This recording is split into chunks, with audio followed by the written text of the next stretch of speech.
میرے عزیز دوست شیخ مطیع الرحمن شیخ محمد،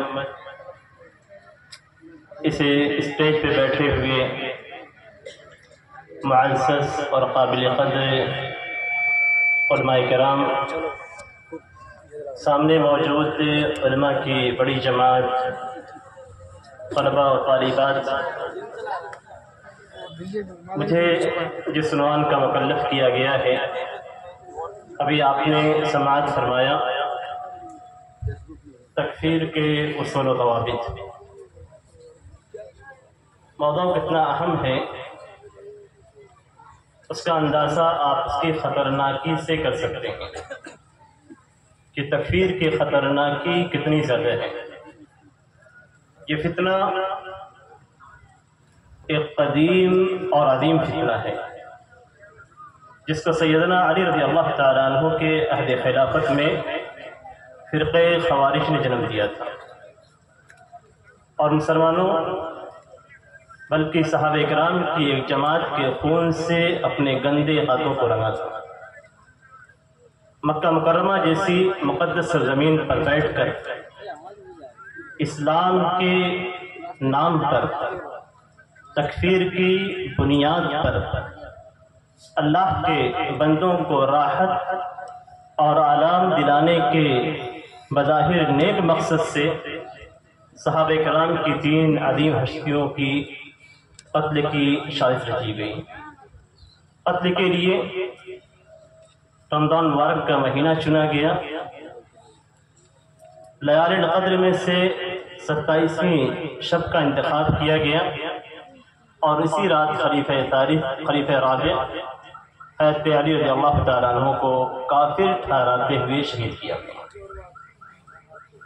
سیدنا معاویہ اور سیدنا عمرو بن عاص رضی اللہ تعالیٰ عنہ پہ حملہ آور ہوئے۔ یہ فرقہ کتاب و سنت پر پابندی پہ معروف اور عبادت، زہد، تقوی میں مشہور تھا۔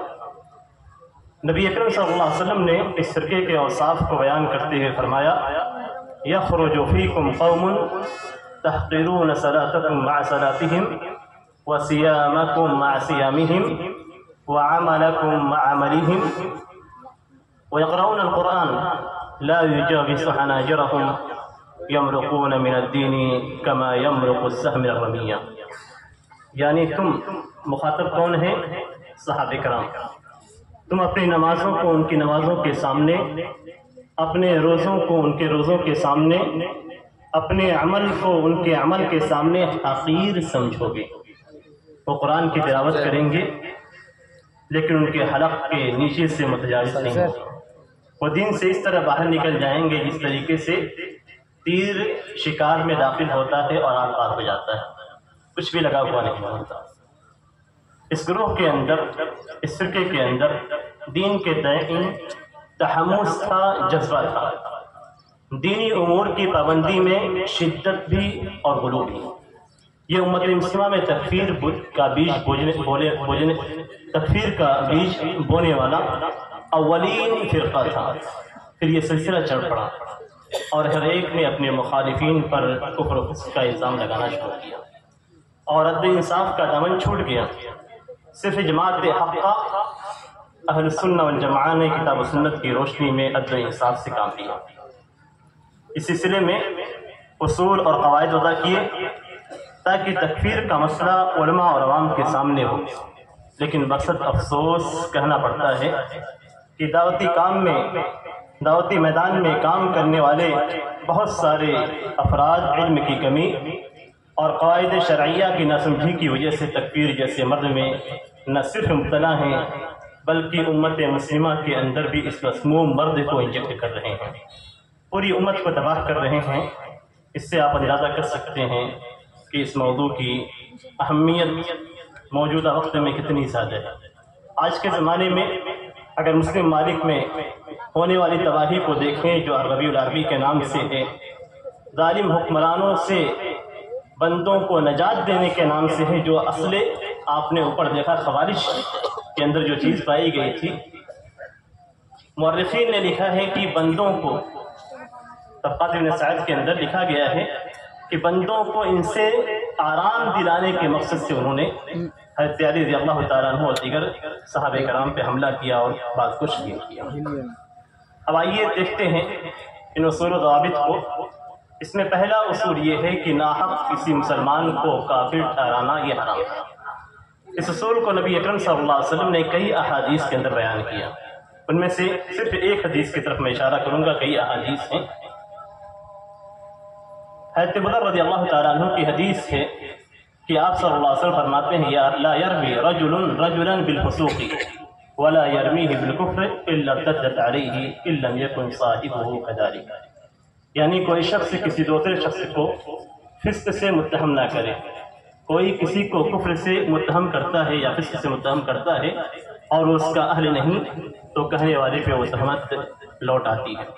اس سلسلے میں امام ابن عبد البر رحمہ اللہ فرماتے ہیں کہ فقہاء محدثین اہل سنت والجماعت کے نزدیک اپنے کسی مسلمان کو کسی گناہ یا ایسی تعویل کی وجہ سے کافر کہنا منع ہے جس کی وجہ سے وہ تمام کے نزدیک اسلام سے خارج نہیں ہوتا۔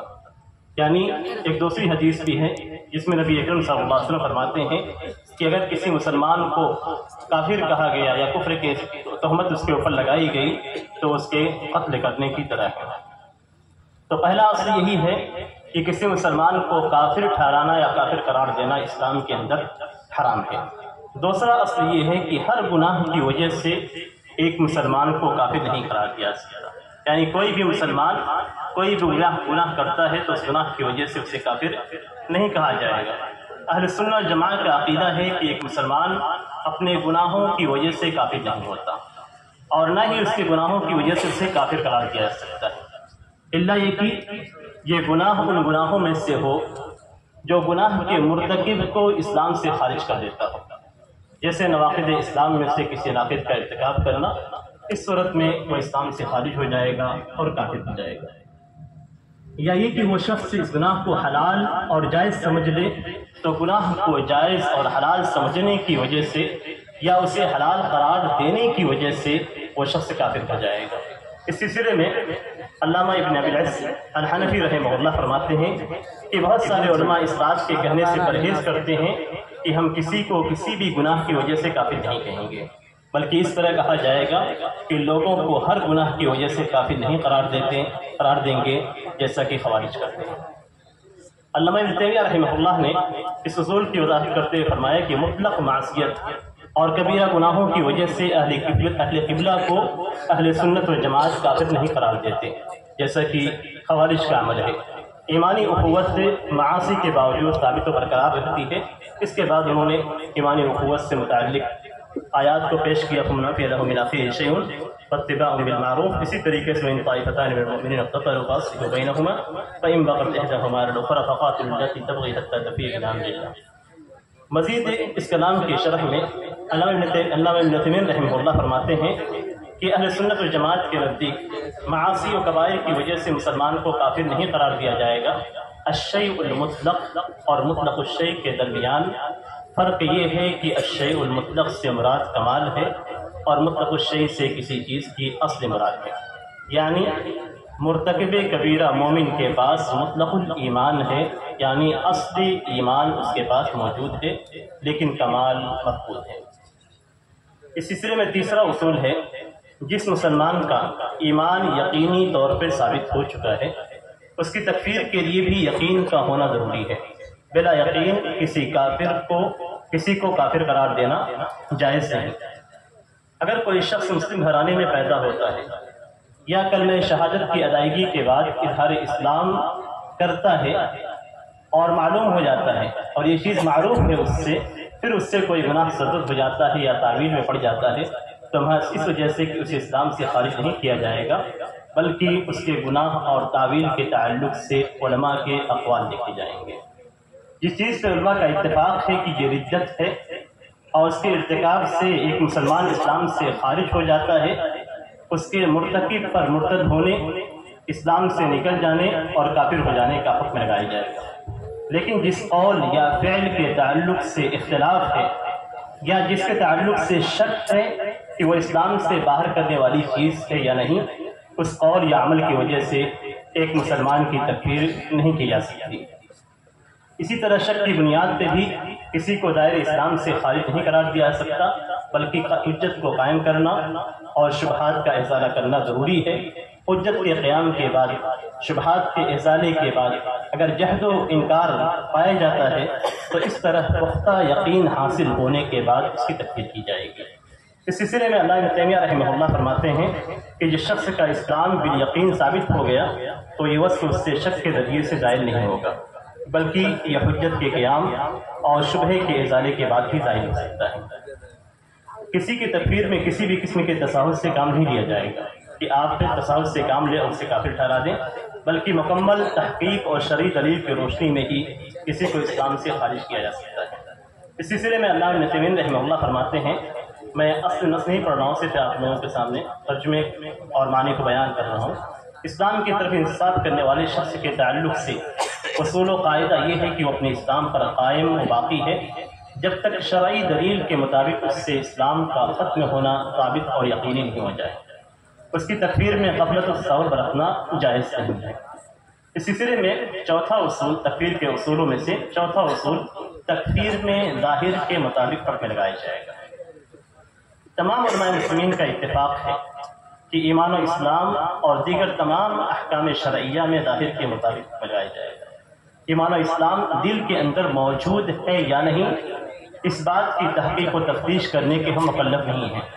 کوئی شخص اگر اسلام ایمان کا اظہار کرتا ہے پھر کسی متفق علی کفری چیز کا بظاہر مرتکب نہیں ہوتا، بظاہر یعنی ہمیں نہیں نظر آتی وہ چیز، اور اسلام سے خارج کرنے والی کسی چیز کا لفظ سے اظہار بھی نہیں کرتا تو وہ بظاہر مسلمان ہے، اگرچہ وہ اپنے دل کے اندر کفر اور نفاق کو چھپائے ہوئے ہیں۔ نبی اکرم صلی اللہ علیہ وسلم وحی کے نزول کے باوجود منافقوں کے ساتھ ظاہر کے مطابق فیصلہ کیا کرتے تھے، حالانکہ آپ صلی اللہ علیہ وسلم کو وحی کے ذریعے سے خبر تھی ان کے باطن کی کہ وہ منافق ہیں اور کافر ہیں۔ اس سلسلے میں امام نووی رحمہ اللہ کہتے ہیں کہ فقہ و اصول کا یہ معروف